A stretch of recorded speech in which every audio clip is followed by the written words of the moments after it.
பிரேமாலு. ரீசெண்டாக தமிழ் மூவி எதுவும் ரிலீஸ் ஆகாத காரணத்தினால என்னமோ மலையாள மூவிகள் தான் அதிகப்படியாக பேசப்படுது. அதில் ஒன்று தான் மஞ்சுமல் பாய்ஸ். அதை தொடர்ந்து இப்போ பிரேமலு. ஓப்பனிங்கில் என்ன தான் ஸ்லோவாக பண்ணாலுமே படத்தோட அடுத்தடுத்த நகர்வுகளில் நல்ல சிறப்பாகவே பண்ணியிருந்தாங்க. டோட்டலாக ஒரு ஃபன் ஃபில்லான காமெடினே சொல்லலாம். மூவியோட கிளைமேக்ஸ் வரையுமே நல்ல காமெடியாக பண்ணியிருந்தாங்க.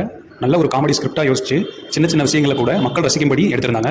வேற மூவி பற்றி சொல்லணும்னா ஹீரோ ஒன் சைடாக லவ் பண்ணுறாங்க. அந்த ஒன் சைடு காதலும் செட் ஆகாமல் போயிருச்சு. சரி காதல் தான் செட் ஆகலை அப்படின்னு வெளிநாடு போய் வேலை பார்க்கலாம்னு நினைக்கிறாரு. அதுவும் போக முடியாமல் போயிருக்கு. இதுக்கு இடையில தாங்க நம்ம ஹீரோட ஃப்ரெண்ட்ஸ் வராரு. சும்மா சொல்லக்கூடாதுங்க, ஃப்ரெண்ட்ஷிப் பற்றி நல்ல தெளிவாகவே காமிச்சிருக்காங்க. இந்த படத்தில் அவரோட ஃப்ரெண்டு வந்ததுக்கப்புறம் தான் கதையை அடுத்த கட்டத்துக்கு நகருது. வேலைக்காக ஹைதராபாத் போன நம்ம ஹீரோ அங்கே தான் நம்ம ஹீரோயினை பார்க்குறாங்க. நம்ம ஹீரோயினி அவங்க ஒரு மைண்ட் செட்டில் இருக்காங்க. நல்ல ரிச்சான ஒரு பையன், ஐடி பர்சன், நல்ல ஃபேமிலி பேக்ரவுண்ட் இருக்க பையனை பார்த்து மேரேஜ் பண்ணணும்னு அவங்க ஆசைப்படுறாங்க. ஸோ இந்த ரெண்டு வித்தியாசமான கேரக்டருக்குள்ள ஏற்படுற காதலை தான் நல்ல தெளிவாக காமிச்சிருக்காங்க.